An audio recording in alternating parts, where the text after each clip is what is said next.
Well, welcome to another installment of the God Experience. This week's God Experience, or Gene Key, is the City of Invisibility, which I have to say, I think I've already mastered by the number of views my videos get on YouTube. No, I'm just kidding. Yeah, so before we talk about invisibility, has anybody grounded? Is anybody out there doing these little exercises? I find them so beautiful and so illuminating, so grounding, and I learn so much, and I transform every time I do these. So I hope somebody out there is doing them. So did anybody ground timelessness? Please, somebody out there, leave me a comment. I absolutely did. Timelessness. I was on a call, and the opening, like, not prayer, but the opening segment of just priming the call. Well, I can't find the right word. But anyway, the opening meditation. Well, the whole theme of this person's talk was timelessness. And this person knows nothing about the gene keys or anything like that. And I was like, yes, timelessness has been grounded. Anyway, that was lovely. So this week we have invisibility. And yeah, today I'm not going to do the activation, the little meditation, because if you're doing it, you have already figured out how to do it. So I'm trying to keep these videos as short as possible. And also, I just came back from my acupuncture, massage, and cupping session, and I'm a little loopy. So let's go ahead and look at the numbers behind invisibility. Let's see here. All right, so hopefully you can see. Yes, let me move some stuff around on my computer. So the foundation of invisibility is the Hebrew number 5, or the Hebrew letter number 5, which is called Hey. And if you're familiar with the tetragrammaton, which is the unspeakable word of God, which is Yod, Hey, Vav, Hey, there are two fives in there.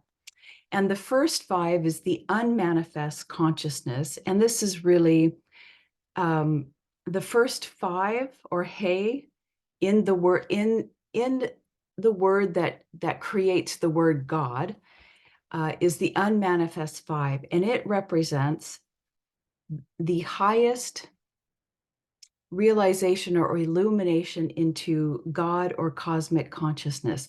So the foundation of invisibility, what you must, arrive at is enlightenment, or the enlightenment to the highest level of cosmic consciousness. We call it the illuminated consciousness, where, let me look at my notes, where it is called the illuminating consciousness, and it's the conscious integration of the great mind, having an open and attentive mind to receive God's inspiration from the highest level. The five represents the highest etheric weave of the universe. It contains all the information. It's that invisible, unseen fabric that holds everything together. So that is the foundation. Without awakening your consciousness to that level, we cannot have invisibility. Because what happens when we awaken to that level, we realize, once again, like all the other cities are going to talk about, there's no one here. And invisibility rests upon the fact that the actions that we take in the world, there is no self-reference, that we are not doing anything with a motivation or an intention, that actually the activity is being done through us. So there can be no self-reference, because every time we do something like, oh, I'm going to do this to make money, or I'm going to do this, anything other than the pure joy of doing something. If there's a plan to do something, there's an idea to do something, you want to heal the world, that creates a person doing something. And the moment that there is a self wanting to do something, that creates visibility into the world. the opposite of invisibility. And the I Ching talks about this, or it says the true self.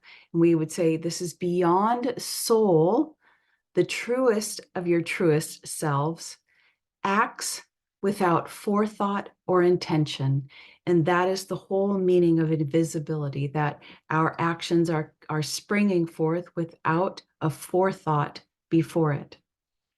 So once we reach this foundation of the highest awakening to cosmic or God consciousness, what does this give us? The ability is liberation. The 12 represents liberation and ascension, but also the awakening of our higher heart, our spiritual heart. And this is where our actions out into the world are soul driven, but the direction is coming from the highest God inspiration. And it's just completely filled with love and joy for the activity alone, for no other reason.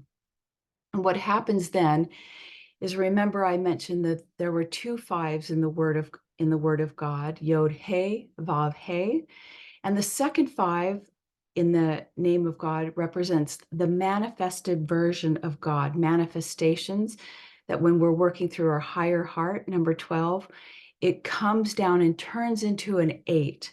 This is God, the highest creative inspiration, which is the 5, coming through our body. And the 8 represents the highest frequency in physical form, shining our highest light out into the world, and being very grounded, where the highest has grounded into the lowest of the physical realms.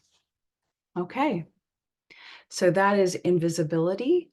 So this week, I don't know, pay attention to all the things that you do and see if there is motivation and forethought behind those actions. And if there are, then there's a self doing it. Not that there's anything wrong with the self doing it, self doing something, but acting from an invisible space, from a no self, getting something out of it, looking for recognition, hoping for, having expectations. That creates no karma. That is your true liberation on this planet, where the highest inspiration is just flowing through you and you're just doing things for the pure joy of it. Yeah, that really frees you from the matrix. So that's invisibility. And I hope you have a very invisible week. Okay, till next time.